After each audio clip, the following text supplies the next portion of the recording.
Welcome back. I was going to say no DQ Galaxy, but how about the BigVitoBrand.com to another edition of Virtue and Vice Brand of Wrestling? I'm just getting my plugs out of the way early. I am Virtue here, being joined once again by the remarkable Robbie Vice. Hey, Rob, what's up? Oh, man, are we doing our plugs already? If so, you guys can follow me on Twitter. No. I don't know, man. I know we just got off of doing the review, and we talked about a lot of stuff there. And, you normally pick up the topics and different things for this show. But I was thinking for this week, I kind of want to talk about what would happen if there was a significant injury to one or two of the top guys in AEW, and what would that mean for that company? But other than that, how are you doing this afternoon? I'm doing great. At this point? Like, you got me thinking already. So that means I can't say, what if Joey Janela gets injured or Marco Stunt? Yeah, like real talent, like wrestlers.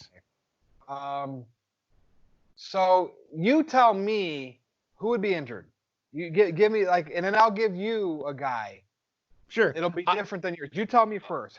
Who's Chris the main player? Jericho. Oh my God! And out for 6 to 8 months with surgery. I feel like Chris Jericho is bored right now. We talked about that a little bit on the review. I feel that he's bored because he's done this with Moxley before. Yeah, he has. Yeah. And he's probably going around town to town. Cody and the Bucks and all of them are making all the decisions. Jericho sees empty seats, and he's probably like, "Dude, we got to pick things up." I don't know, but again, he's a professional. Wait, Moxley, you mean Snake Plissken? Is that his name? Dude, what was he wearing? Was that a thong? Was that one of Renee's? My buddy Dirty Dave, we thought he was wearing a thong as an eye patch, like a women's thong. He very well could have. I didn't. I'll have to go back. If Jericho were out injured, well, I would tell you this: 980,000 the next week, the first week that he would be out injured. And again, could he be there like in a wheelchair or on crutches? Because if he's injured, at least a month. Okay, so they'd have to have off. Okay, so he couldn't travel. It'd be one of those things. Yeah. That 980,000 would dip down to 780 the week without him. Probably ultimately to about 450 to 500,000. NXT would be kicking its ass. That's what would happen if Chris Jericho was out injured, and it would probably take just 2 to 3 weeks. Let's go one step further, though. Let's go one step further. What would their main event scene look like with no Chris Jericho right now for that vacated AEW heavyweight title? Would they hold us? First of all, would they hold a tournament, or would they have 2 separate matches to determine the 2 number 1 contenders? They have, but they just reset all the rankings. So I guess they could go off lifetime rankings. But if you go that route, then all of their top stars would be disqualified because they all have shitty losing records. Dude, that's so bad. I mean, you would have to probably do.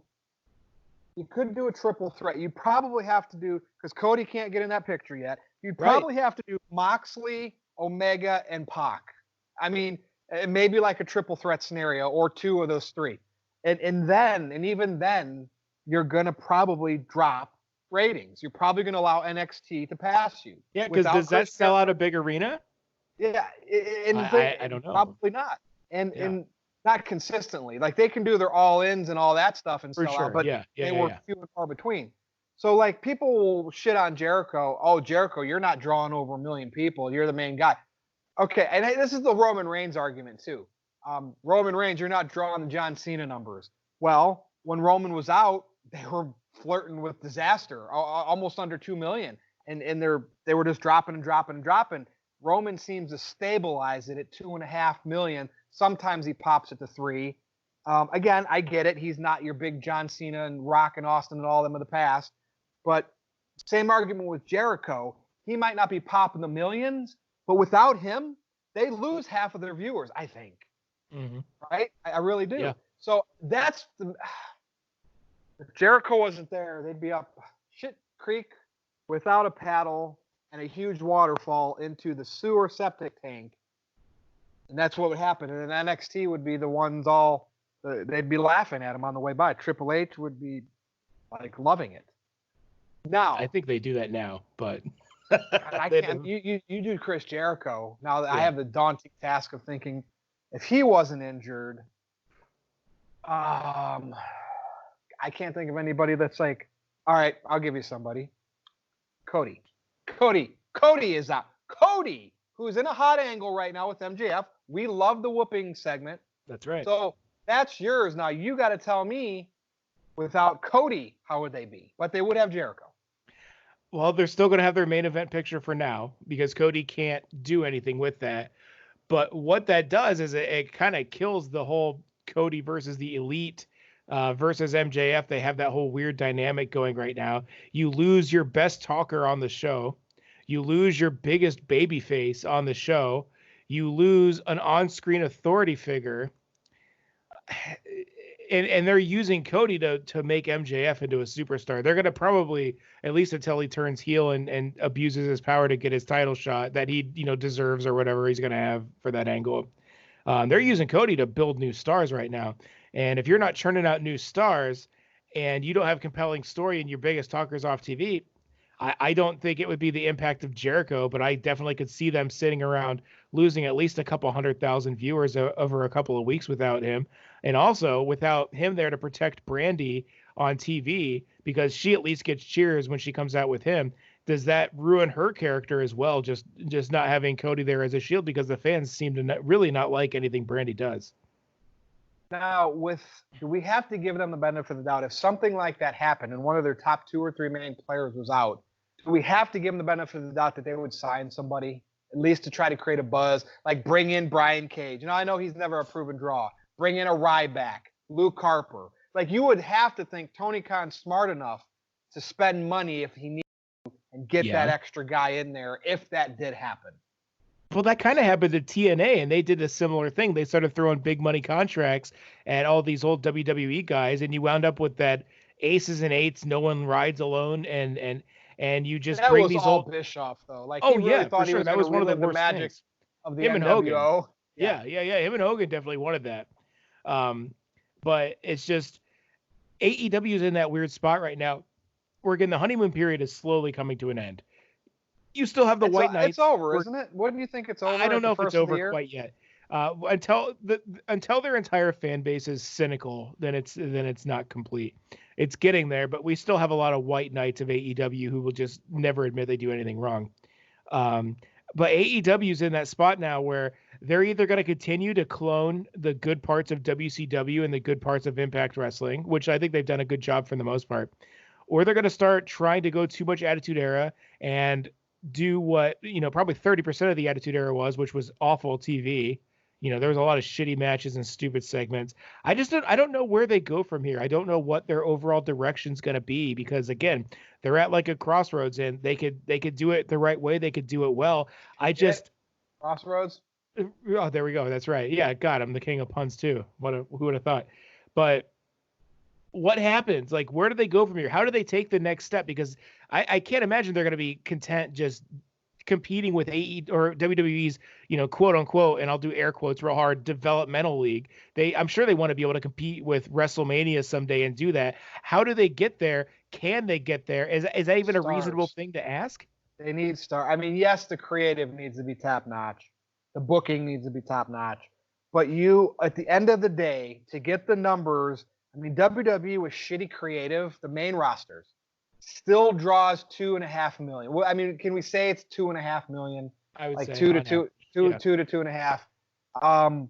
We're shitty creative, and AEW is not even doing 1 million consistently. They need star power. Yeah. We were under, not we, but a lot of people were under the belief that CM Punk was going to become part of AEW, and that didn't happen. Could it still happen? Maybe, but it didn't happen. And I think people expected when AEW started to get at least one guy like that. Now Moxley, okay, I get it. But that's not the same. The Punk would create like a huge buzz. Is there anybody else that not named CM Punk that you think if they got could lead them in that direction to where they need to go to grow with popularity? I mean, John none Cena, of those other guys. Brock Lesnar. I mean, there's not a lot of them out there. But I just can't see a lot of those people leaving like Jericho did. Randy Orton would have been one, I think. But I just can't see anybody wanting to take that Tony Khan bait. No, because CM Punk was the prime. He's the only one. And again, he still could, But like, I think people expected that so much.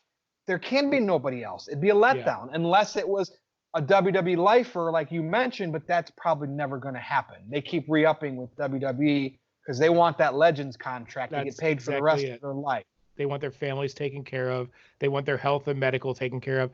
Say what you will about Vince McMahon, but anytime someone, most times, I'm not going to say any because some guy out there. You said health and medical, and this is a touchy subject being on Vito's channel here with the shit he's had to go through. Sure. The guys that they pushed, like Vito had a good push, but they didn't push him to the main event. So therefore, they treat him like shit after his career. Right, they're not equal with it. But I'm saying if you're one of the guys, they should be helping guys like Vito out. They should be helping guys like Vito, and Vito, in his case, I support 100%, absolutely. But I will say though, I'm saying though, if Mick Foley starts having some bad hip issues and he needs a hip replacement, I guarantee you Vince McMahon's going to pick up the bill on that. Just because he was someone that made the company a lot of money that they got behind and invested a lot of money in. Hulk Hogan, John Cena, Roman Reigns, these guys are going to be getting it. But you're right. People in the mid card or people who maybe didn't get the right chance, they're definitely not going to get it. So maybe I did misspeak a little bit. But what I'm getting at is someone like like these lifers like Randy Orton. Would agree. Yeah, he would agree. These lifers like treat those stars better. Right. And the whole process of how they choose that is also baffling because it doesn't necessarily mean you're the best. It doesn't necessarily mean that you're, best in ring, best promo. They seem to pick people a lot based on politics in the back, who your family is, and how much ass have you kissed. Now, I've never been back there myself. I've read a lot of firsthand accounts that would lead me to believe that, but I'm not back there. But God, we just derailed. We just derailed into a different topic. But it stems back to if AEW had a major injury. I'm surprised. Do they offer medical to the AEW people? Are those wrestlers getting it? It's the office people. So anybody that's considered a VP gets benefits, but do the workers. So like if Jericho went down, now he can cover his own. I'm sure he's got his own insurance because he can afford it. But would Tony Khan step in because it's Jericho? Again, this is the case. Like Vito doesn't get shit from Vince, but like you said, a Mick Foley would. So would Jericho get something, but then maybe a Darby Allin wouldn't? Like you know what I mean? That's I feel that they really dropped the ball with that. I think AEW, if they really wanted to change the world and do all that stuff, they should have had a wrestlers union. They should have put something in place where the guys are protected that says, hey, you know what? This is your gimmick. This is your livelihood. While we will use footage of you in our company forever, you own this name, you own this gimmick. And I feel if that trust was put there and they paid well and they had medical guarantees and safety things for the families, I bet you would see a lot more guys like Randy Orton, a lot more guys like Lesnar's, and even to John Cena's of the world, at least consider it a little bit more. And that would probably push them over the top and keep them around for, decades. But alas, they talk a big game. They take care of their friends. AEW is no different than WWE when it comes to how they treat their personnel, from what I've seen. And you know why AEW needs to strike while the iron's hot and push younger stars and get them over? Like they did the Jungle Boy last thing with Chris Jericho. Where did they go with that? They didn't even give Luchasaurus they could have used Jungle Boy as the middleman and got Luchasaurus over there. Yeah. The Darby Allin thing that we talked about on the No DQ review. What if he randomly challenged Jericho on a Dynamite and they let him beat Jericho and they maybe only held it? Maybe Jericho challenged him, for the next week and won the title back. You could make stars by doing, good booking and creative like that, but they just don't. They're slow rolling it. They're going to let Moxley be the next contender because what if Jericho is out injured one day? If you strike while the iron's hot and you make a star, say they did that with a Darby Allin and he got some traction and they could actually build him up and book him stronger. Then say Jericho was out. You could do an angle that, Darby Allin now, hey, well, Jericho's out, but I'm here, right? You know what I mean? And that's how all the big stars were made. They and like everyone talks about what Shawn Michaels, The Rock, and Stone Cold Steve Austin. Well, Shawn Michaels handed the Attitude Era, like I think you said, to Stone Cold Steve Austin. Stone Cold Steve Austin, at the end of that, when he was getting hurt, passed that on to The Rock.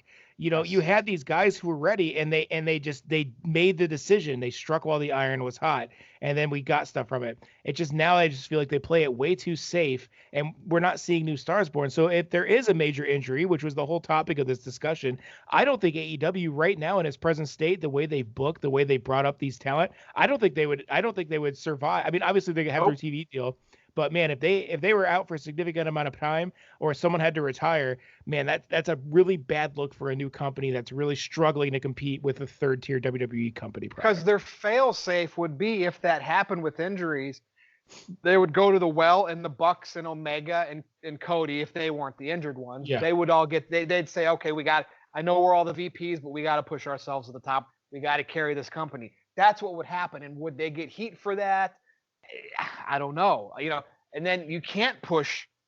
I mean, a Darby Allin you could, but you can't push like your Orange Cassidy's and your goof gimmicks. I mean, your Dark Orders, like you're kind of stuck. I mean, you might have some stars in there in the mid card, that could become big event, but yeah, they need to prepare for the future. And a lot of AEW fans would say, well, we got plenty of talent. Anybody gets injured, it's the next person's opportunity. Okay, like you said.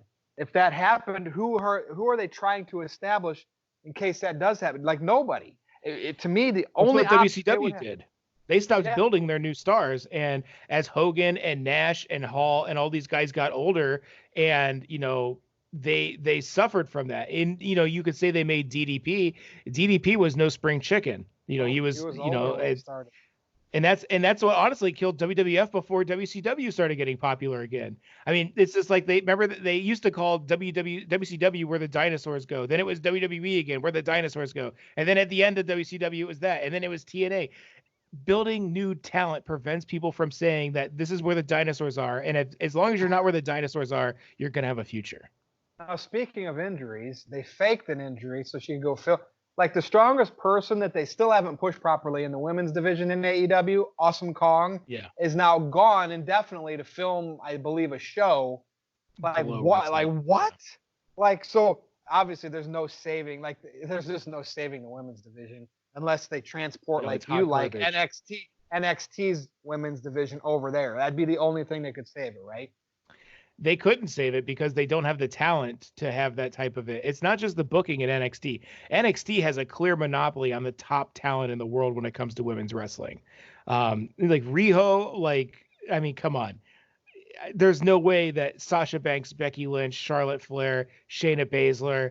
I mean, look at all these girls in NXT. Bayley, they would wrestle circles around that poor girl and they would destroy her. And I think that was one of the worst people to build your division around, not because I don't think she's talented, but because a lot of people are going to be like me and say, I don't see it. I think they should have put the rocket on Britt Baker early on, or put it on Awesome Kong, or put it on Nyla Rose. They literally put it on not even the safest option, just the most boring and generic option, because Kenny Omega likes Japanese schoolgirls. And think about it. That small Rio female beat Nyla Rose. Yeah. A former man. Fought off Awesome Kong. Wow. Like, there's just no believability in that at all. I mean, it doesn't even look like she could beat Britt Baker. Like, if you look at a size, and they say she has like 20 years experience because she wrestled when she was 13. Shut up. Yeah. So what? Who gives a shit? That's nuts.